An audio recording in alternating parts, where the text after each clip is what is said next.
Today, we get to play in the mud without getting yelled at. What do desert trucks and Indy cars have in common? The secret's in this trophy. Riding shotgun like this isn't as easy as it looks. And to be national champion, you've got to take the plunge. We're crisscrossing the country in search of off-road action.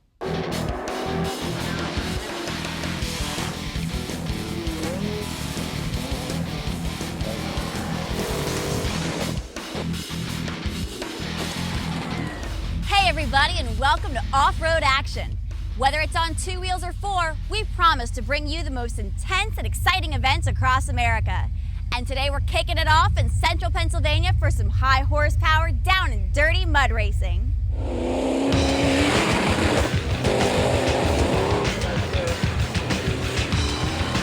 For those that don't mind getting their truck a little dirty, then Muddy Run Raceway in Pennsylvania is the place to race. This is down-home racing. This is what we consider fun in central Pennsylvania. Playing like pigs in mud. Sort of like desert racing, but just make it wet. It's pretty much the same thing. You know, you're jumping here and there and through water holes. Pretty much a good time. They have to deal with more than 3 very deep water holes. Big rocks, mud, water, ruts, ditches. And I don't want to say you're hanging on for dear life, but you better be strapped in. It's an extreme ride. It's so extreme that this track is considered the toughest 3/4 of a mile in mud racing. Tracks are rough, you know, going 50, 60 mile an hour around there, jumping at 20 or 30 feet. They're rough. The number one key I would have to say is no fear. You've got to hold balls to the wall.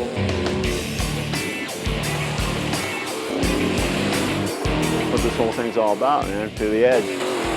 That's the best part of the whole deal, you know? It's not only the trucks that are pushed to the edge.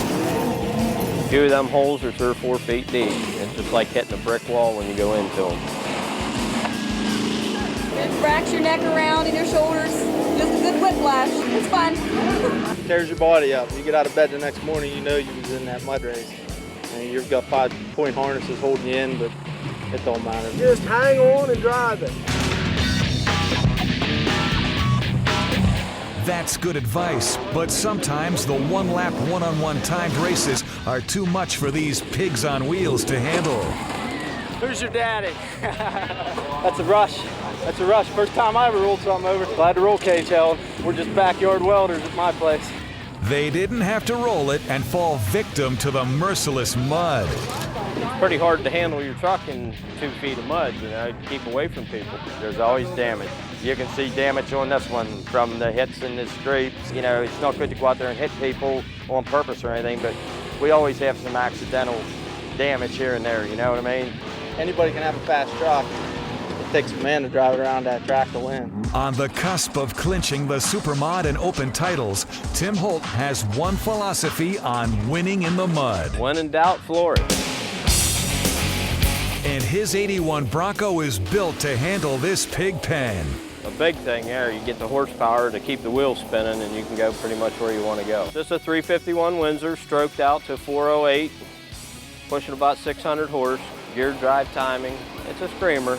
To keep the silver bullet screaming, he swears by the Predator carb. It gets pounded pretty hard. We're up in the air, you know, I've had this up in the air 16 feet. The carburetor is getting a total pounding the whole time we're out there. You know, you take a carburetor off, turn it upside down, take out some Allen screws, set the float with a piece of cardboard and put it back together, you're ready to roll. Quicker than you can say, oink, the mud in the water can stop an engine. So under the hood, Tim keeps it simple. Just got it out, got the necessities in it. I got 3 power wires I got for the windshield wipers, for the ignition. You know, you gotta have your air coming from inside the cab. And that's about it. Even after 6 years of racing, this truck continues to be a work in progress. You're always working on them. You go out there and blow a rear end apart, you know, that's a few hours of work. I got 7 of these things sitting at home just for parts, you know. I spend a lot of time in the garage. The good thing I have an understanding wife, she brings me supper in the garage. Tim's long hours paid off as he wrapped up the Supermod and Open titles with 3rd and 1st place finishes. The fun is why I do it. You know, I can't explain how fun it is. Somebody has to go for a ride or drive one of the trucks to understand what it's like to go around this track 60 mile an hour, you know, and go in the air, just have a blast. Oh man, you know that's gotta hurt. Safety is #1, which means all competitors must wear a helmet, a 5-point harness, and a good suspension seat makes it a lot easier on the you-know-what. Later on, bull tacos and Makos live again at the Hollister Vintage MX races. But up next, the richest off-road race on the planet.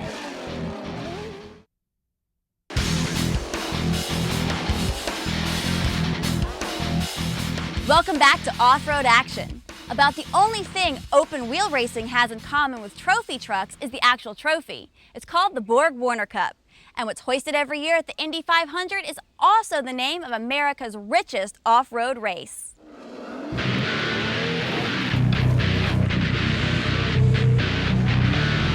For the past 10 years, Crandon, Wisconsin has hosted off-road racing's most prestigious closed-course race, the Borg-Warner Shootout.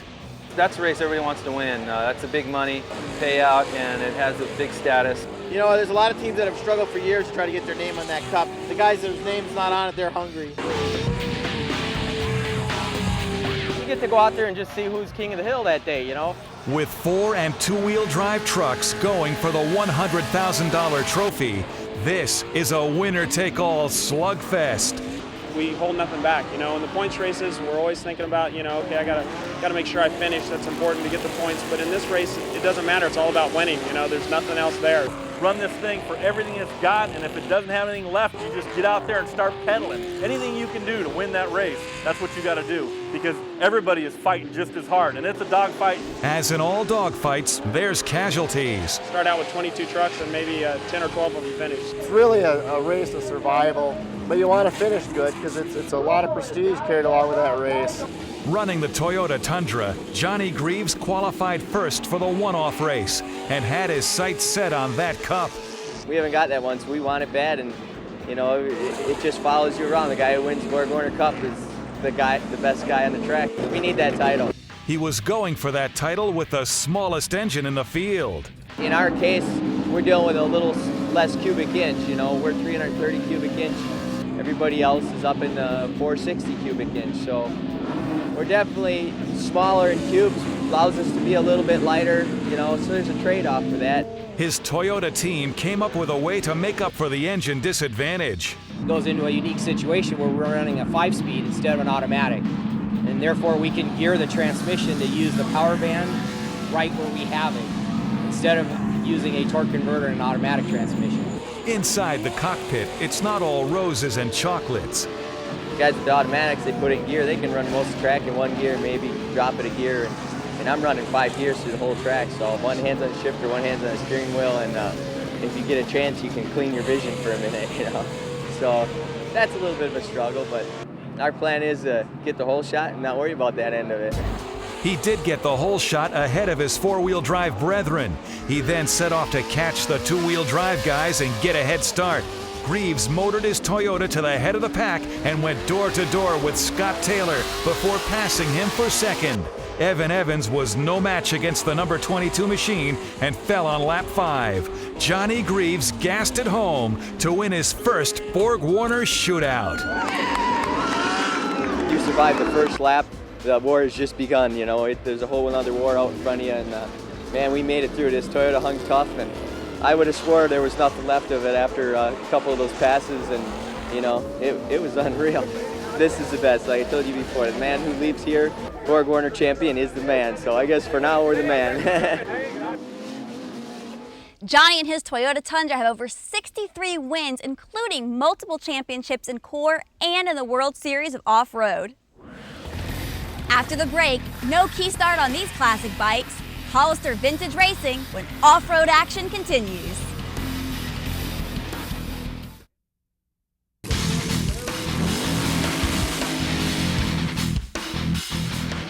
The X Games helped turn motocross into a huge phenomenon with high-tech bikes and the crazy boys who defy gravity. But there are still plenty of veterans out there on their Bulls and Makos who paved the way.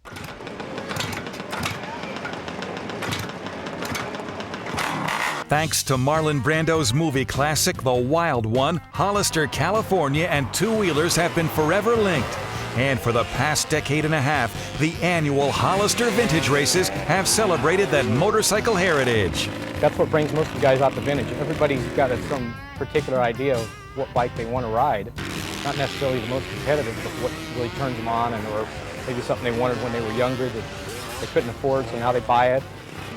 That's why you see so many different kinds of bikes, and maybe one bike is in particular better for that class, but it doesn't matter because guys just want to go out and have a blast. They come for the spirit of the ride. The riding is fair, not cutthroat because there's no money on the line. It's a real good place, and it's a good group that put it on. Something just really special. These old motorcycles have a real soul. They're not sort of, and don't get me wrong, the modern bikes are just a technical marvel, but they're sort of all the same. I tell people the racing is like third on my list of why I come down here. I like the bikes, the people hanging out. You get here early and sit around and tell stories for a day or so and have a good barbecue, sit around the fire. The next day you race, it's all for fun. We're just getting trophies, but it's still pretty competitive. When I was a kid, this was the bike I wanted. I couldn't afford it. Now that I'm a little bit older and I'm over 40, I can afford it. So in a way, I'm kind of reliving my life. And I love it. I just live for it. I saw the guys out here, old guys on old bikes, and I said, I got to do this again. Hey, buddy, some of those old guys are former champions and race legends, immersing themselves in times gone by. I'm still in a time warp. These are the bikes I worked on when I was a teenager, and I'm still working on them. We just come to hang out and reminisce about the old days when we raced for a living and made big money and talk about all the new guys and how much money they're making and, all the stuff like that. Seeing these legends out here, Dick Mann, Jim Pomeroy, Brad Lackey, the guys that were my heroes, now I'm lined up on the line next to them, I imagine they're probably just saying, just don't hurt me, kid,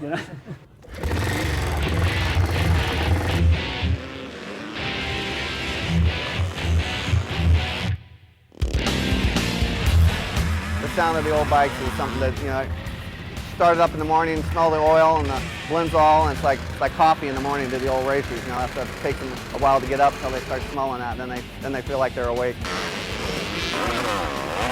You can almost tell what kind of a motorcycle it is just by the sound. I couldn't do that with a modern bike. Maybe some people can, but they're all the same to me. Yeah, it's a beautiful sound. Like when you're racing it, sometimes you're listening to the sound of it, just thinking, man, this is fun. That's why I like my Matchless. It's a 600cc single with a big exhaust pipe open, and even when you're racing, when you're doing good in race, you still hear that pipe and it just sounds cool. A lot of guys shy away from racing any of the old English bikes because of the shifting pattern, because they do shift on the right, and most of them shift up for low gear and then down for second, third, and fourth, which I think is convenient because on the start, once the gate drops, you can just start pounding this thing down wide open, and it shifts almost like an automatic. The transmission works so smoothly. I had to go to the hospital once after starting. It kicked back so hard, and I thought I'd broken my leg, but they said it was just internal bleeding, so that was a good thing. Nothing but fun out here. Back in the late 70s and early 80s, Brad Lackey was known for having fun, but that didn't stop him from becoming the first and only American to win the World 500cc motocross title in '82. Today, he can be found racing the expert class at a handful of vintage races a year. Actually, the race gets in the way. We just come here for a party and hang out and swap stories and bullshit, drink beer, and and then we got to ride, to make it all look right. So we're just, the partying's all done Friday and Saturday, and now it's race day, so we're going to put in a couple motos and then have some more fun. And on race day, Lackey was showing off his sweet new ride. It's just a 74.5 GP 440 Mako.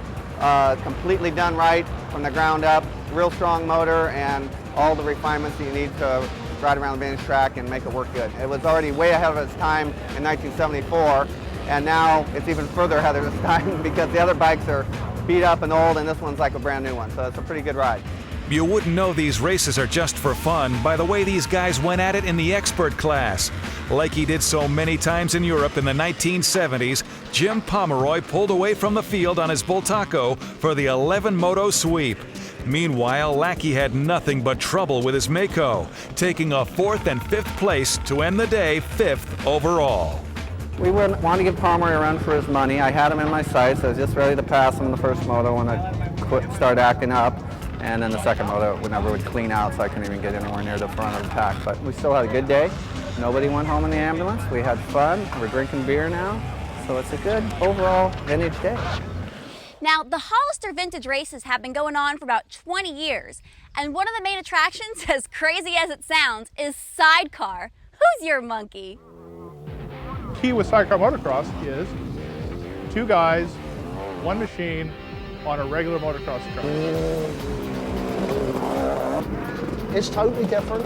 You know, Europe, 30 of these on the gut start gate going for the first corner. It's a pretty good adrenaline rush. You don't need a beer.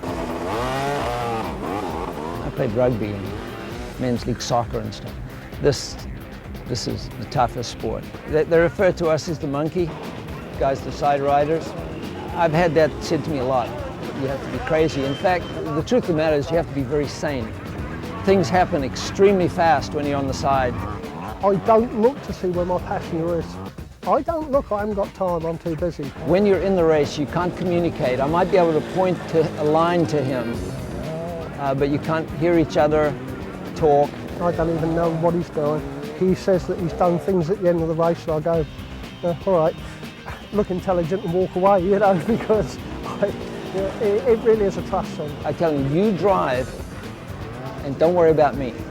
He will see a line that I can't see, but you've got to trust him. When he says go there, you just do it. You don't argue, you don't stop, you just do it because you know, that guy, whoever he is, he's making this thing go forward. Really, really physical. This thing is so lightweight, see the wrong move will flip it up in the air real fast. It's hard plastic, a lot of guys use metal. Same guard here, protect your passenger from getting his hands or feet hung inside there. The pipe runs all the way through, back around, back out here. Because you don't have enough room over there, everything gets banged into. That's what sidecars are all about, is having a great time. Anybody can get involved, and it's fun. And it's not for everybody, but we like to have everybody try it just to find out it's not for them.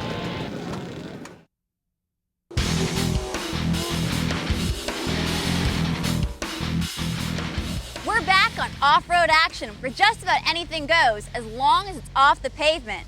And sometimes the coolest stuff happens at just 2 miles per hour. Right, guys? Oh, yeah. Which was definitely the case at the World Extreme Grand Nationals in Columbus, Ohio.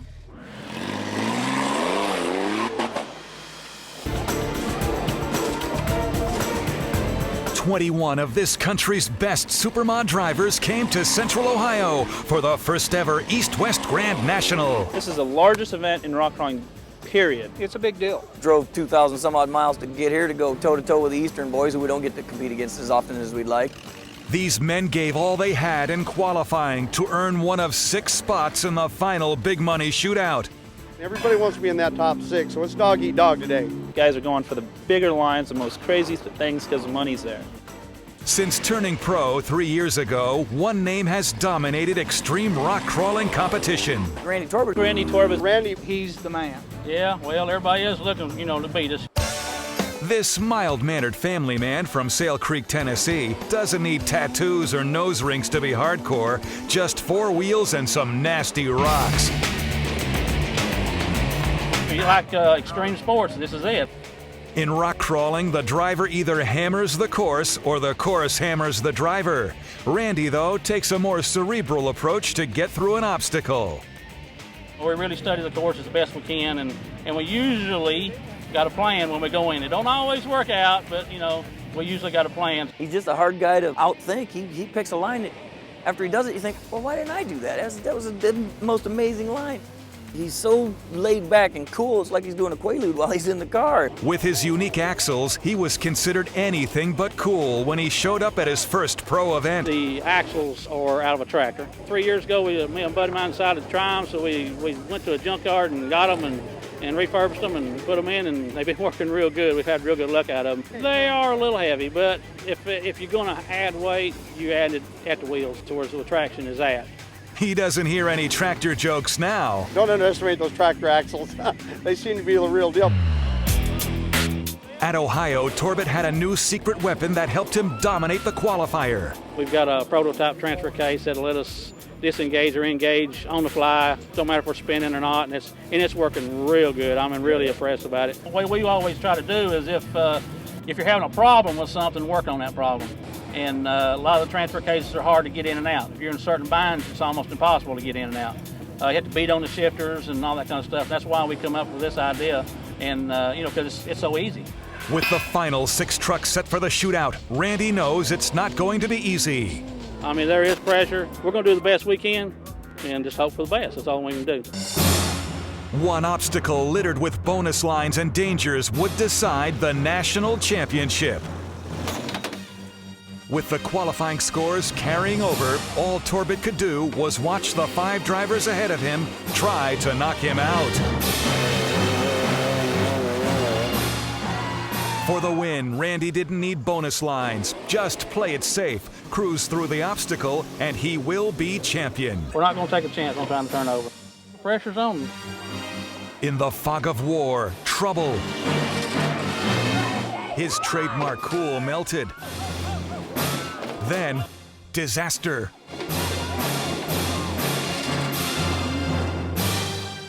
Just a few feet from the finish, Randy and his spotter tried to push it across the line, but time ran out. You just missed the finish of a lifetime on Randy Torbett. He crashed just like 4 feet short of the end gate. Went from first to probably 4th. Can't win them all. You just want to. I mean, we all want to win, you know what I mean? That's just part of it, though. His pain was Jesse Haynes' glory. I still can't believe that we ended up national champion. Woo! Congratulations, Jesse. Competition doesn't get any closer than that. Well, that's it for Off-Road Action this week. Remember, 2 wheels are 4. If it has a throttle, we're on it. I'm Meredith Weiss, keeping it off-road.